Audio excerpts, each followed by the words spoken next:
Aquarius. Hi, Aquas. So let's look for the truths that can help you free yourself at this time. Nine of Pentacles. So we see you enjoying independence in some sense.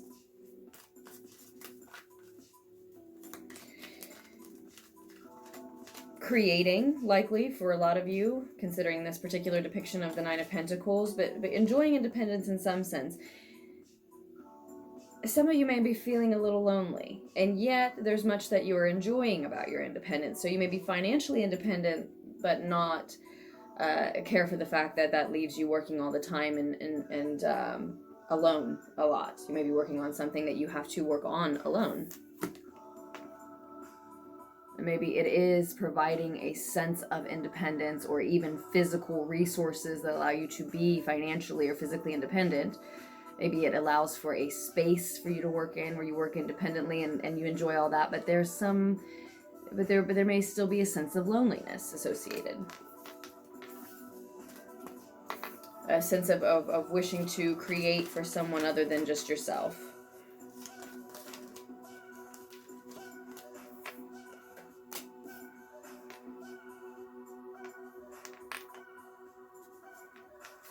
But you're growing something, you know, that you're subjecting yourself to that space because you are growing something, and you are aware that you will receive back what you are able to give to this project, this growth, this work.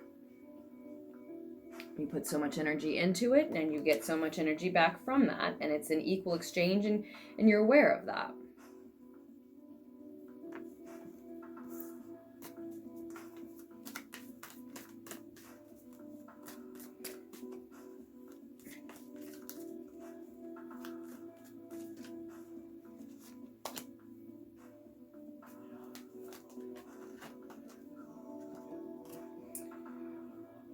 What's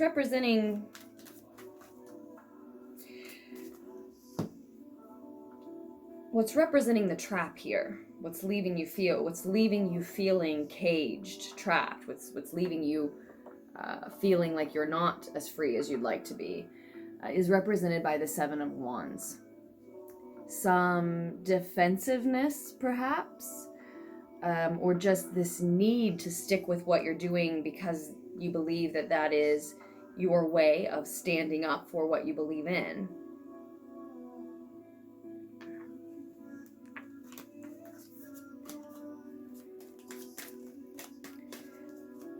And then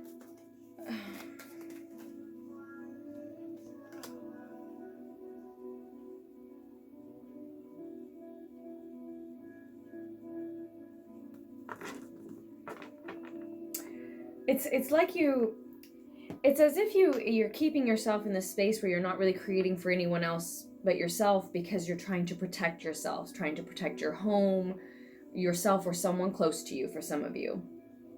And therein lies that defensiveness that we touched on.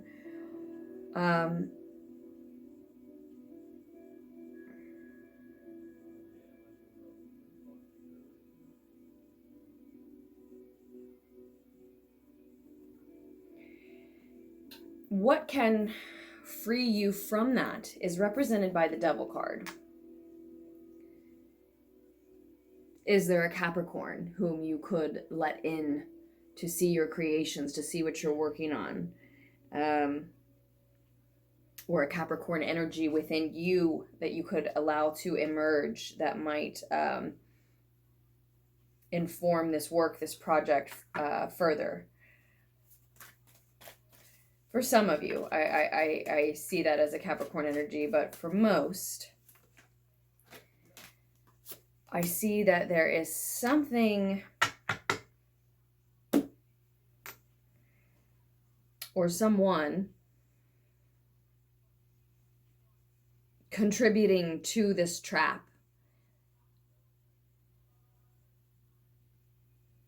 that you don't see. You're unable to identify that culprit at this time.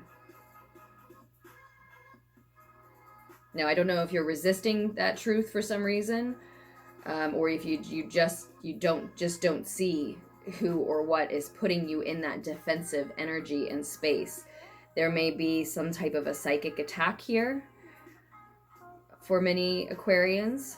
It may be Capricorn energy within yourself that is pushing you to work all the time, and it is almost an addiction to work. It is almost unhealthy, and you're forcing yourself to stay in that space because, again, you believe that that's the way you stand up for what you believe in. So if you've got prominent Aquarian energy but have your sun or your moon or your rising sign is there, but you have a stellium in Capricorn like I do, and the 2 birth years bordering mine do as well. It's 89, 90, and one other year. Is it 88, 89, and 90? Or is it 89, 90, and 91? I'm not sure if it's 88 or 91. But I know 89 and 90s. And that's just for some, but it occurs to me because I do have that stellium in Capricorn. And you don't have to have a stellium, you just could have another prominent placement. It may be controlling more of the show, running more of the show than you think, because you identify so much more with your aqua energy or some other energy in your chart. The Taurus energy has come through a couple times. We have Gemini energy here. We have 2 sevens coming through in your reading, because the 7 of Swords is here advising you to acknowledge who is setting that trap. Is it you? Is it a part of yourself you're not very familiar with? Is it someone around you or totally unseen who is responsible for some sort of pressure they're putting on you, trap they're placing you in? Or again, we can be talking about some sort of a psychic happening, a psychic attack almost. I don't know as much about that subject as I would like to, but I know enough to know how very often that's a reality for so many. And I rarely can help but allow that to surface when I see a double card like this one, with imagery like this one. I hope I can get this to focus for us. You see her in her trap here.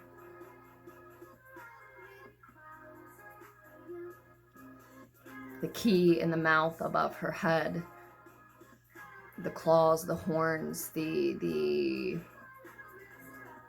sharp points of this character who seems to be in charge of the caging, right?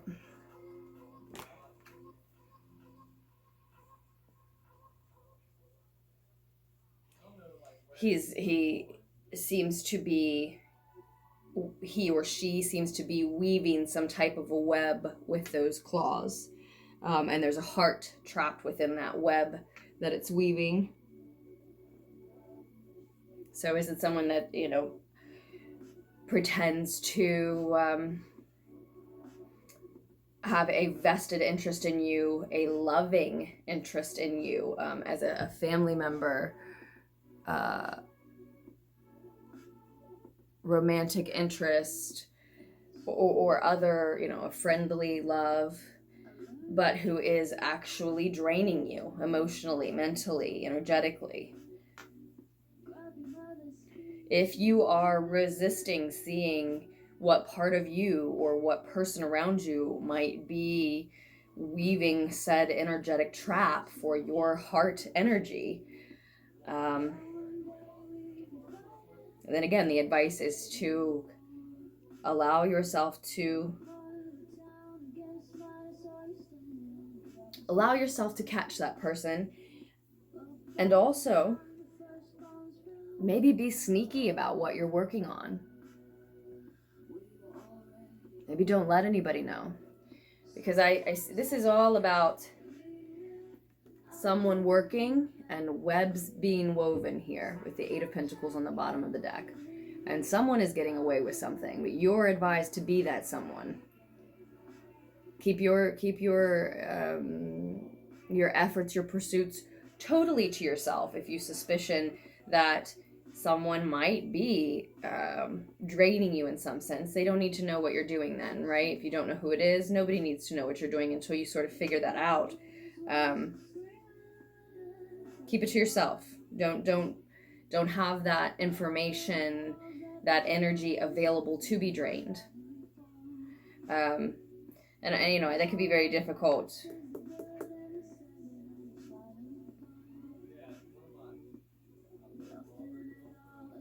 Because especially if you're already feeling like that sense of loneliness. But what you're working on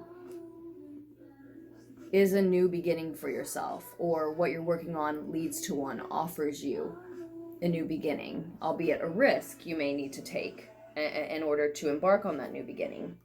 It usually is. That's what comes through with the Fool card.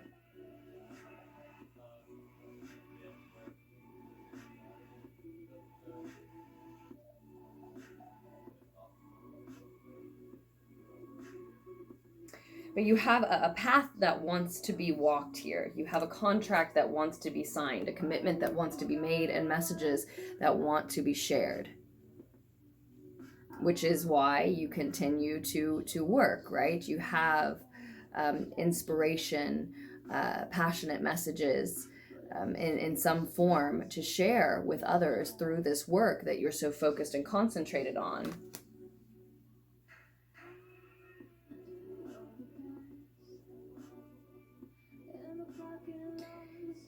And maybe a long-term commitment made to this path, to this pursuit, this passion, this project that you are so focused on, could free up some of your time presently, could allow you to take the pressure, take the weight off of the situation if you admit to yourself that this is a long-term goal and pursuit, that this is it is a commitment and a contract that wants to be signed. It's not something that you're going to necessarily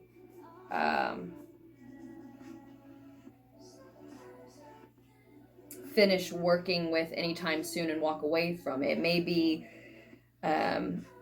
a lifelong pursuit for some of you, or take many, many years. And maybe when you admit to that long-term commitment to this path, it lets some of that time pressure off, and you're able to relax more, to allow yourself to work on it, and then take a break, and then have so many days a week that you work on it, just for example, etc., rather than feeling that it is something that must be produced or perfected as soon as possible, and showing yourself that this is something you want to be part of your life for a long time. You may see that it's okay for it to take time, right? And I urge you to listen to all of that advice, listen to it again if you need to, because what is going to be produced is, yes, a new beginning, but beautiful, abundant creation that may very well be your empire. And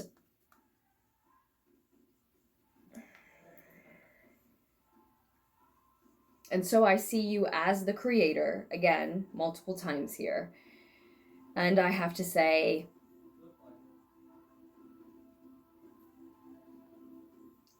that type of a creation that is meant to be shared with and inspire others, that is meant to grow into something like an empire, that is meant to create beauty and abundance that is so overflowing that there's much to be shared with others beyond just the messages and the creations that you started with, but even in the wealth that you then acquire, you can turn around and share some of that. That is exactly the type of new beginning, exactly the type of growth, exactly the type of beauty that this double energy would try to squash and squander. So, see who, whom, where, or what part of you, or who that's supposed to love you, that's too close to the situation, could be imposing that toxic energy on what otherwise is a gorgeous creation that is only going to grow and flourish for you. If there's a Gemini close to you who has been advising you that there's someone else close to you who is draining you, who is toxic for you, that may be a key for you to listen to, key piece of advice for you to heed or at least reconsider. Okay, Aquas, I love you, and I miss doing these readings, and we'll be back with more messages soon.